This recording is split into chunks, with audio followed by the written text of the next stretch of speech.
कल्पना करा, साक्षात श्रीकृष्ण वैकुंठाचा अधिपती आपल्या एका भक्ताला भेटण्यासाठी पृथ्वीवर येतो. पण तो भक्त देवाला थांबवायला सांगतो आणि देव रागावत नाही, उलट एका विटेवर उभा राहून भक्ताची वाट पाहतो. मैत्रिणींनो, ही कथा आहे एक भक्त पुंडलिकाची आणि त्या विटेवर उभे राहिलेल्या आपल्या विठ्ठलाची. आजही लाखो वारकरी ज्ञानोबा तुकारामचा गजर करत पंढरपूरला जातात, कारण त्या विटेवर उभा असलेल्या विठ्ठलामध्ये भक्ती, सेवा आणि प्रेमाचा सर्वोच्च संदेश दडलेला आहे. चला जाणून घेऊया ही अद्भुत आणि हृदयाला स्पर्श करणारी कथा.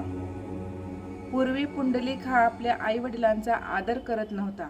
तो संसारात रमला होता आणि त्याच्या वागण्यामुळे आई वडिलांना खूप दुःख होत असे.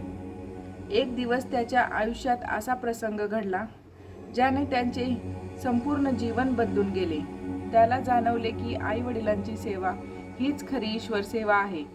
त्या दिवसापासून पुंडलिकाने स्वतःला पूर्णपणे त्याच्या सेवेसाठी वाहून घेतले. त्याची निष्ठा, प्रेम आणि सेवा पाहून देवताही प्रसन्न झाल्या. याच भक्तीमुळे एक दिवस साक्षात भगवान श्रीकृष्ण रुक्मिणीसह पुंडलिकाला दर्शन देण्यासाठी आले. पुढे काय झाले? पुंडलिकाने देवाला विटेवर का उभे केले आणि त्या विटेवर उभा असलेल्या देवच आजचा पंढरपूरचा विठ्ठल कसा झाला, हे या व्हिडिओमध्ये आहे. तर व्हिडिओ शेवटपर्यंत नक्की ऐका. चॅनलला सबस्क्राईब करायला विसरू नका. पांडुरंग हरी, रामकृष्ण हरी.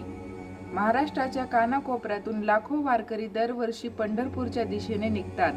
त्यांच्या पायात चप्पल नसते, अंगावर साधे कपडे असतात, पण हृदयात मात्र एकच नाव, विठ्ठल. कोणी वृद्ध, कोणी तरुण, कोणी लहान मूल, सर्वांच्या ओठावर एकच गजर, ज्ञानोबा माऊली तुकाराम. परंतु तुम्ही कधी विचार केला आहे का, संपूर्ण विश्वाचा स्वामी श्रीकृष्णाचा अवतार मानला जाणारा विठ्ठल आजही एका छोट्याशा विटेवर हात कमरेवर ठेवून का उभा आहे? ही फक्त एक मूर्ती नाही, ही भक्ती, सेवा, नम्रता आणि प्रेम यांचे जिवंत प्रतीक आहे. संपूर्ण विश्वाचा स्वामी, भक्तांच्या प्रेमासाठी आलेला श्रीहरी त्या विटेवर उभा राहिला, शांतपणे, संयमाने, भक्ताच्या आज्ञेचे पालन करत. त्याने हात कमरेवर ठेवले आणि तोच क्षण इतिहासात अमर झाला. हीच ती विटा, हीच ते विठ्ठल, जो आजही पंढरपूरच्या मंदिरात विटेवर उभा आहे. या कथेतून आपल्याला एक महान संदेश मिळतो. देवाला मोठमोठ्या यज्ञाने, केवळ मंत्राने किंवा बाह्य अलंकाराने नव्हे, तर खऱ्या भक्तीने जिंकता येते. पुंडलिकाने देवाला थांबवले, पण अहंकाराने नाही, तर सेवेच्या भावनेने.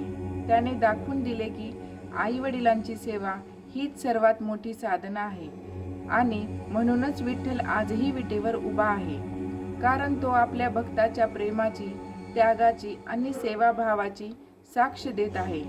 पंढरपूरची वारी, वारकऱ्यांचा जयघोष, टाळ मृदंगाचा नाद आणि ज्ञानोबा माऊली तुकाराम हा गजर, हे सगळे याच भक्तीच्या परंपरेचे प्रतीक आहे. विठ्ठल फक्त देव नाही, तो आहे भक्तीचा साक्षात अनुभव. तो आहे सेवेचा, समर्पणाचा व प्रेमाचा परम संदेश. म्हणूनच आजही लाखो भक्त पंढरपूरला जातात, विठ्ठलाच्या चरणी नतमस्तक होतात आणि मनात एकच भाव ठेवतात, माझ्या जीवनातही अशीच भक्ती, अशीच सेवा, अशीच नम्रता यावी. तर मैत्रिणींनो, ही होती पुंडलिक आणि विठ्ठलाची अद्भुत कथा. अशाच नवीन नवीन भक्तिमय व्हिडिओसाठी चॅनलला सबस्क्राईब आणि कमेंट करायला विसरू नका. विठ्ठल भक्ताच्या जीवनात कोणकोणते चमत्कार घडवतो आणि पंढरपूरचे महात्म्य इतके मोठे का मानले जाते व विठ्ठलाने पंढरपूरमध्ये कुठले कुठले चमत्कार घडवले